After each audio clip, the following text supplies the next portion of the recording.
Terus dia mengatakan bahwa itu adalah noda dari ikan lele.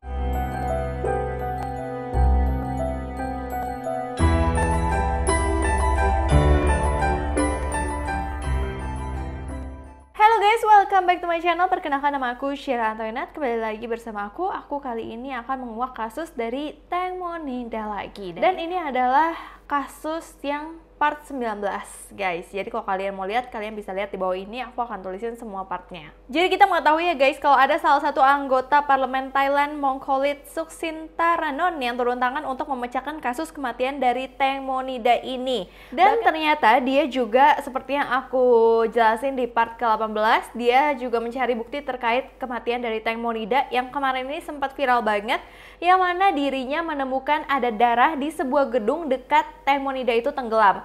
Jadi darahnya itu diduga darahnya siapa gitu guys. Tapi saat dia udah melihat darah tersebut, dia lagi mau suruh orang-orang jaga tempat tersebut, tapi saat dia balik kok darahnya hilang. Nah, ini aku bakal kupas lebih dalam lagi ke kalian, sebenarnya itu darah apa, darah siapa. Aku bakal jelasin di sini nih guys. Nah, jadi seperti yang aku bilang, anggota parlemen ini mendapati adanya noda darah di gedung tersebut yang dia percaya ini mungkin terkait dengan kematian dari Teng Mo. Dengan begitu, Menteri Kehakiman Thailand mengirim tim untuk memeriksa apakah noda itu berasal dari manusia atau berasal dari apa. Sayangnya, pada saat dia balik nih guys, sore harinya, ketika anggota parlemen ini turun kembali ke lokasi, ditemukan bercak darahnya itu benar-benar hilang, kayak puff, hilang gitu aja. Dia berusaha mencoba menggunakan tisu basah untuk mengelap bercak darahnya di lantai apakah masih ada atau enggak, dengan harapan membawanya ke tim ahli forensik. Tapi tetap benar-benar sebersih itu darahnya. Sementara itu, salah satu karyawan Departemen Irigasi Kerajaan sekaligus penjaga pintu air, banyak yang bilang, kok dia tiba-tiba ngaku ya, dia bilang dia membersihkan noda tersebut.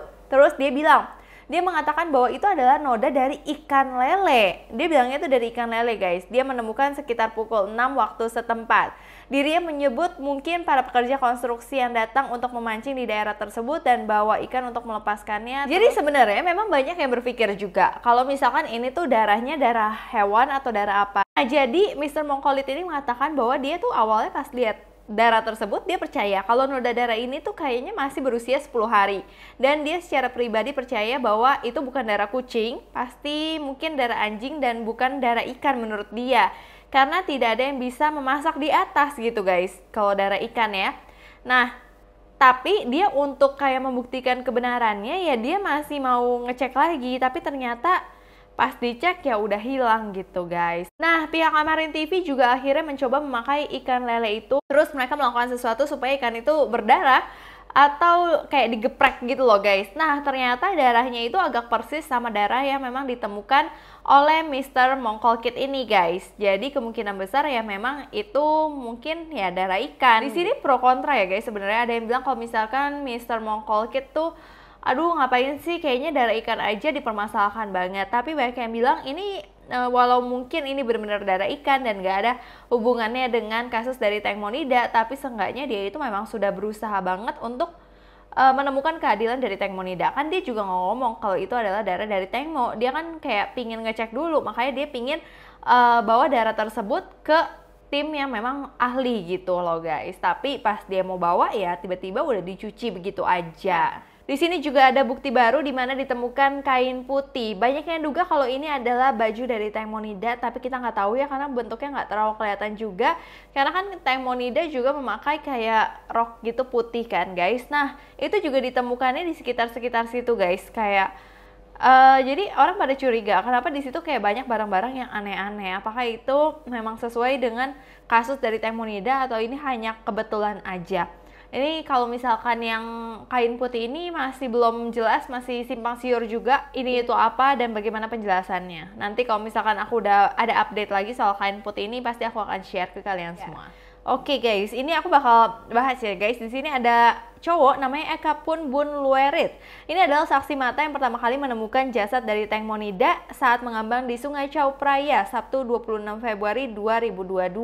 Nah, dia itu mulai mengungkapkan keganjilan yang terjadi saat ditemukan Teng Monida. Dia juga melihat nih kalau 5 orang yang bersama dengan Teng Monida ada luka memar juga di sekujur tubuh mereka, mulai dari pundak, tangan, sampai wajah. Nah, menurut saksi mata Eka Pun Bun Luerit yang membantu proses evakuasi ini merasa janggal dan aneh atas keputusan pihak kepolisian yang bilang kalau misalkan ini adalah kecelakaan dan luka-luka atau lebam-lebam yang ada di orang-orang yang bersama Teng Mo itu memang udah ada sebelum kejadian tersebut di Sungai Chao Phraya. Eka pun merasa benar-benar ini aneh banget, kan nggak mungkin ya kalau misalkan di dalam satu kapal ada luka di bagian tubuh yang berbeda-beda dan mereka semua terdapat luka yang sama seperti yang aku bilang sebelumnya.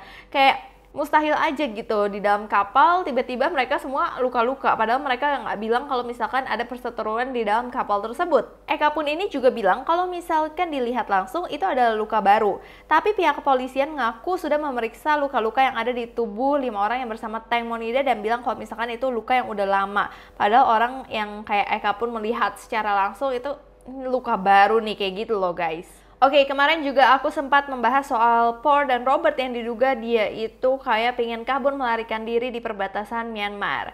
Nah, di sini adalah videonya, tapi sekali lagi mereka mengaku kalau misalkan mereka itu nggak mau melarikan diri sama sekali. Tapi banyak pihak yang bilang enggak, mereka itu pasti pengen melarikan diri. Tapi karena ketahuan ya udah mereka bilangnya mereka mau ngapain aja. Tapi di sini yang menjadi pro kontra lagi karena pihak kepala vihara juga udah bilang kalau misalkan mereka nggak akan membiarkan Por dan Robert melarikan diri, pokoknya mereka ya bakal seketat itu gitu, dan mereka nggak mandang orang itu kaya atau miskin atau gimana ya, pokoknya mereka di situ untuk melakukan pelatihan dan mereka menyesal gitu, mereka pengen berdoa, pengen memberikan pahala terhadap Teng Mo, jadi khusus untuk itu aja. Jadi ya kepala viharanya juga nggak bilang sama sekali kalau misalkan mereka ini ingin kabur. Next di sini ada Amena guys. Amena itu membuktikan kalau misalkan kesetiaan dia sama Teng Monida itu benar-benar luar biasa banget, karena terlihat banget dia juga jarang diwawancarain, dia juga nggak terlalu muncul-muncul banget, tapi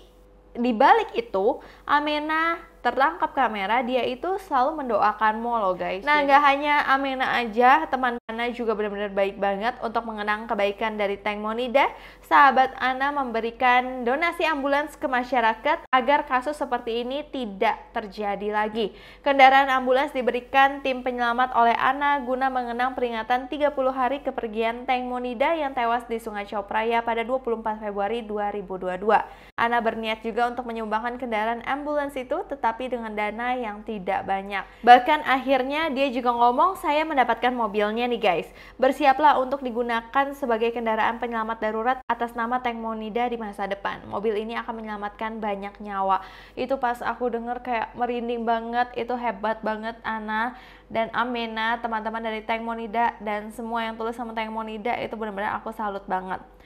Dan dari kejadian ini kita sebenarnya tinggal menunggu hasil otopsi sejelas-jelasnya, karena kebenaran tuh makin terbuka ya guys, kayak makin sulit banget untuk ditutup-tutupi, dan kita hargai aja semua orang yang benar-benar membantu proses ini supaya terjadi selancar-lancarnya gitu guys. So, terima kasih guys sudah nonton video ini sampai habis. Sebelumnya aku minta maaf apabila aku ada salah kata, salah pengucapan, salah sesuatu yang tidak berkenan di hati kalian. Aku minta maaf sebesar-besarnya. So, sampai jumpa di video berikutnya. Bye-bye.